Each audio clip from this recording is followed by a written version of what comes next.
4월 2일 코리아헤럴드입니다. USFK workers go on unpaid leave as final deal pending.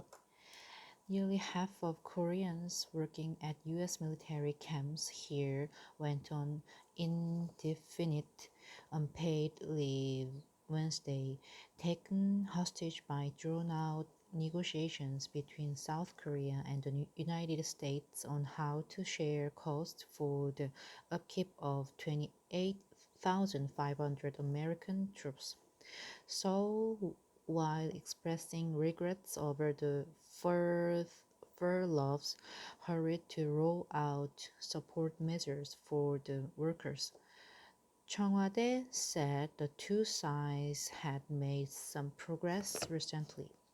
Earlier in the day, local news outlets reported, citing an unnamed source familiar with the situation, that a deal was imminent pending presidential approval.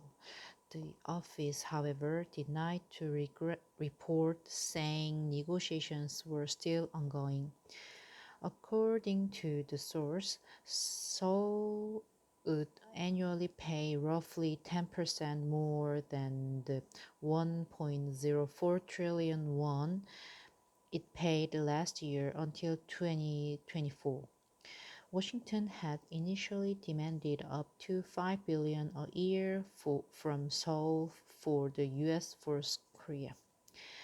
Korea also would not have to renegotiate the terms for another 5 years as it had hoped so in order to suppress a dramatic hike in the total cost over the coming years. The US had earlier asked for a 1-year renewable contract as the previous arrangement had been.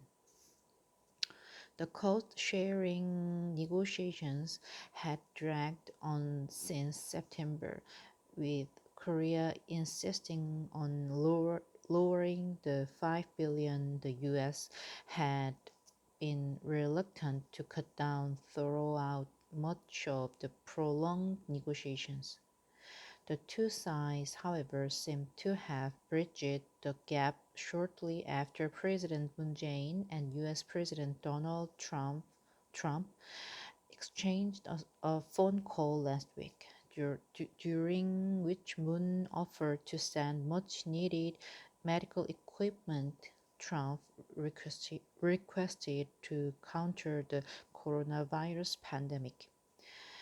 Delays in finalizing the deal prompted the USFK to put its 4,000 Korean workers on unpaid leave starting April 1st.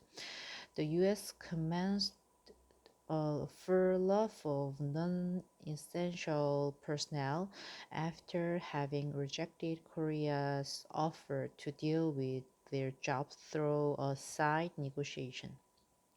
Today, approximately half of the USFK Korean national employee workforce has been furloughed due to a lapse in the Special Measures Agreement. USFK Commander Gen. Robert Abram said in a message to the furloughed employees. The South Korean government will deliver those employees every support needed, Seoul officials said.